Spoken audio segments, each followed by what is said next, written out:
And we are back to What Did AI Say at VickyL-4AI on YouTube.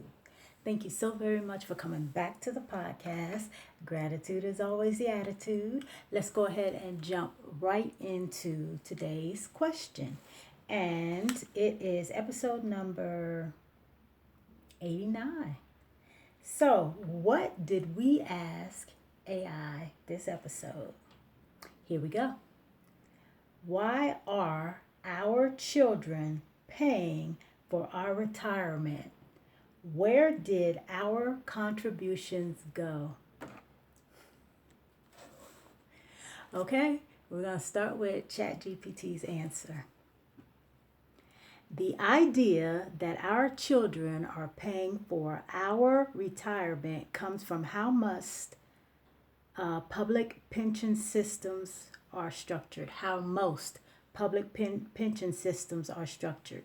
The key point in many countries, your contributions were not saved in an account for you. They were used immediately to pay current retirees. Okay, I already see another episode on this because I'm questioning if most countries do this. 1. How the system actually works. Pay as you go. Most government retirement systems, e.g., or for example, Social Security in the U.S., similar systems in many countries, operate like this. Workers pay payroll taxes. That money is immediately used to pay benefits to current retirees. In return, you earn the right to future benefits. Ooh, I have to disagree because I do know of a system that does not operate in that way. So, your contributions funded your parents. Your parents' contribution funded your grandparents, and so on. Your children's contributions fund your benefits. 2. Where your money went. Your past contributions typically went to monthly payments for retirees at the time, disability benefits, survival benefits, families of deceased workers. Some systems also keep a reserve fund, but it's usually not enough to fully fund everyone's retirement. Okay. Where your money went. Your past contributions, I'm going to read this again. Your past contributions typically went to monthly payments for retirees at the time, disability benefits, survivor benefits, families of deceased workers. Some systems also keep a reserve fund, but it's usually not enough to fully fund everyone's retirement. It acts more like a buffer than a personal savings account. Why systems are designed this way? Historically, this model worked well because there were many workers per retiree. People had shorter lifespans. Economies and populations were growing. That made it sustainable. Lots of contributors supporting fewer retirees. Why it feels like children are paying for us now. Demographics have changed. People live longer, collect benefits longer. Birth rates have dropped, fewer workers. Ratio of workers to retirees has declined. This creates pressure, making the system feel more like a direct transfer from younger to older generations. 5. Common misunderstanding. It's easy to assume, I paid into a retirement account, so where's my money? But in these systems, you didn't build a personal fund. You earned an entitlement based on rules and contributions. Let's repeat that. Common misunderstanding. It's easy to assume, I paid into a retirement account, so where is my money? But in these systems, you didn't build a personal fund. You earned an entitlement based on rules and contributions. 6. Okay, first of all, I paid into, that's a joke. It's directly taken from your paycheck. There is no, I don't want to pay it. Okay, that's number 1. Let's continue. 6. Exceptions. Not all retirement money works this way. Private pensions, for example, 401ks that our politicians fleece from their insider trading, invested and owned by you. Individual savings fully yours. Some countries have partially funded systems mix of both models. Bottom line, your contributions weren't lost. They were used to support the previous generation under a system that promises future workers will do the same for you. The tension today comes from demographic shifts that make that promise harder to sustain. Ooh, I can already think of two other episodes that I want to do on this. So let's go ahead and look at what Deepseek had to say. Their answer to the same question. And just in case you forgot the question, give me the opportunity to repeat it. Why are our children paying for our retirement? Where did our contributions go? You're right to question this. This is Deepseek. It feels counterintuitive to work hard and pay into a system that seems to be paying for someone else. You're not paying into it. They try to make it sound as though it's something that you're doing voluntarily. It's being taken. Okay, let's continue. This is the reality of the pay-as-you-go or the PAYG system, which almost all public pension plans in the developed world use. Where did our contributions go? Under a pay-as-you-go, a PAYG system, the contributions from current workers are not saved or invested for their own future. Understand that. Let's repeat that. Under a pay-as-you-go, PAYG system, the contributions from current workers are not saved or invested for their own future. So even though we all receive from mysocialsecurity.com or in the mail your little sheet telling you what you paid into it and what you can take out of it each month, what you paid into it for your entire professional working career. And once you reach your 62 or 67 years of age, what you are eligible to take out of it. That does not mean that you have access to that money. Okay, let's continue. Instead, they are transferred directly to current retirees to pay for their benefits. Okay, so basically, it seems as though they're telling you that that's what you paid in and that's what you have access to, but that's not how this works. So let's see if we can better understand how this works. The expectation is that when today's workers retire, the next generation will pay for their benefits, continuing the chain. Okay, what about the trust fund? The trust fund, often mentioned, is an accounting mechanism for surpluses, not a lockbox of saved money. Wow. Surpluses from the 1980s and 90s were invested in special issue treasury bonds, essentially lending that money to the government to fund other priorities. So basically, the surplus that was had in Social Security was put into treasury bonds, which our government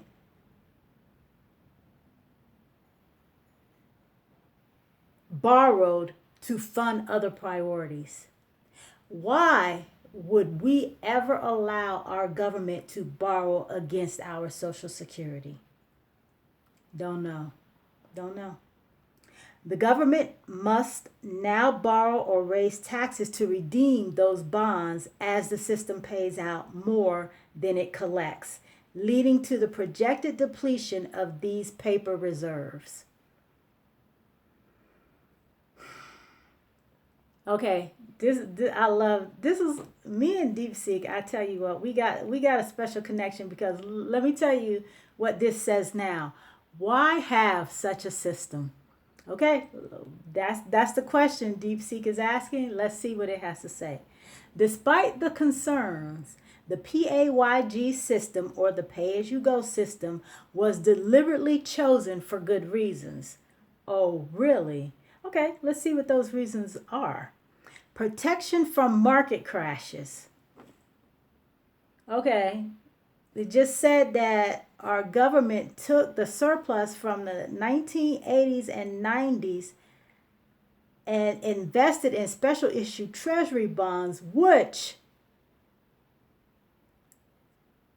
must now borrow or raise taxes to redeem those bonds as the system pays out more than it collects, leading to the projected depletion of these paper reserves.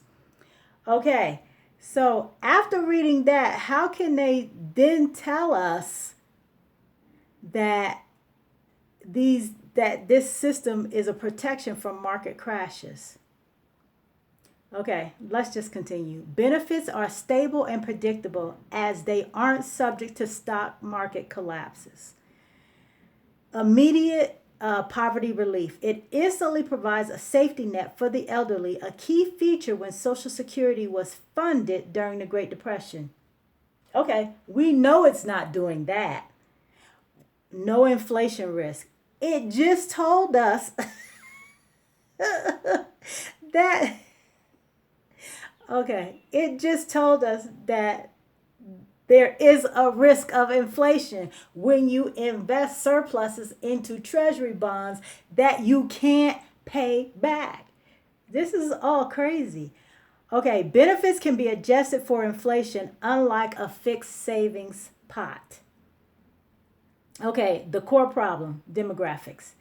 The system's flaw is its vulnerability to demographic shifts. That's its only flaw. Aging population. People are living much longer, collecting benefits for more years, declining birth rates.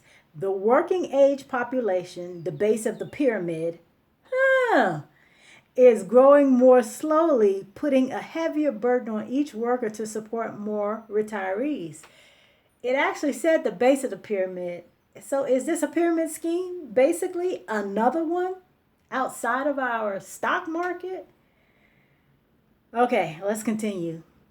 Why can't we just switch? That's the question Deepseek has asked. Switching from a pay-as-you-go, a PYG, to a fully funded system where you invest your own contributions, we're already doing that, presents a painful double payment problem. Woo, this just gets deeper and deeper. Current workers would still have to pay for current retirees, honoring the old promise, plus save for their own retirement, the new system. The political and financial pain of this transition makes it incredibly difficult to implement. Oh my gosh. Okay, let me just read that again. Okay, why can't we just switch? Switching from pay-as-you-go, PAYG, to a fully funded system where you invest your own contributions prevents a painful double payment problem. Current workers would still have to pay for current retirees, honoring the old promise, plus save for their own retirement, the new system. The political and financial pain of this transition makes it incredibly difficult to implement. Okay, Deepseek's conclusion. I hope this helps clarify the system's structure and the challenges it faces. Okay, both Chatgpt and Deepseek gave information that I believe is valid, although it is tremendously disappointing. Okay, so, and I'm just going to tell you that this particular question is going to have a couple more episodes attributed to it because there are so many. There's at least 2 or 3 other questions that I need to ask in order to really gain a true perspective on how this actually works. So, okay, how does any of this affect our daily lives? The reason that I asked this question to begin with is because I did get into a conversation with someone someone that I respect a great deal, and I realized that I may have been incorrect in how I viewed the entire Social Security system. So I asked the question, and I have discovered that I was incorrect. I gave the government a lot more. I gave the government a lot more credibility than it deserved. So I will have to let the person that I was in the conversation with know that I was in the wrong, and that I have learned from our conversation and am now deeper diving into this to better understand how this can even continue with this, how it's set up, but also knowing that in other countries it is not done this way. So I'm going to go ahead and deep dive, excuse me, and deep dive into how other countries do it as well. Because I hate when they say, now it could be most countries might have put this into play, but I do know of countries who have not. So I need to take a look at that and see what we can get from there. Okay, so let's go ahead and move on to our positive saying, which I don't know if I'm going to call this a positive saying this episode. I think that what it is, for me, what it was a reminder of something that I learned in my early adulthood. So, and I read it again somewhere else and it brought it all back. So, this has to do with a fable, the fable about the scorpion and the frog. Now, I know that there should be a lot of people who are familiar with this fable because I learned this, like, I want to say late teenage, early adult. But basically, a lot of people think that it's one of Aesop's fables, but it's actually not. I believe that this particular one originated out of Russia. So, okay, basically the story goes, a frog and a scorpion are on the side of a river, and the scorpion asks the frog if he can take him across. And the frog is leery because, he doesn't want to be stung by the scorpion and die. But the scorpion explains to the frog, hey, look, if I sting you, we both die. So I'm not going to sting you. So the frog agrees, and halfway across to the other side, the scorpion stings the frog. And as they're both drowning, the frog asks the scorpion, why did you sting me? And the scorpion says, it's in my nature. And so what I read that reminded me of the entire fable was believing that malicious people will change their nature even when not doing so hurts them. I still have hope in my heart that malicious people are able to change their ways before they leave this earth. But I do not move on that hope. I function on the reality that the majority of them will not. And I believe that that's the realist attitude. Malicious people usually don't change how they are. They just don't. I mean, there's a respected psychiatrist or psychologist that specializes in the narcissistic personality. And I saw one of her videos one time where she said, if you're going to make the decision to stay with a narcissist, you must understand they do not change. It is you who has to change yourself in order to live with them. So, hoping that someone will change, I don't recommend it. And I say this from my own experiences. Malicious people usually do not change.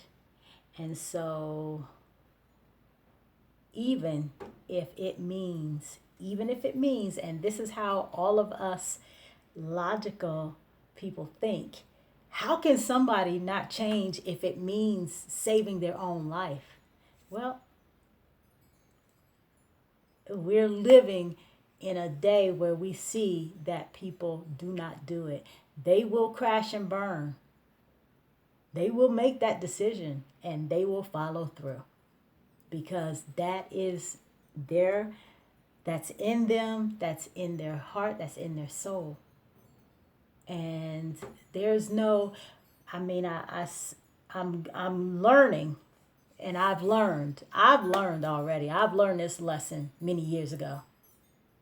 You cannot change anyone who does not want to change. Not only that, if their nature is that of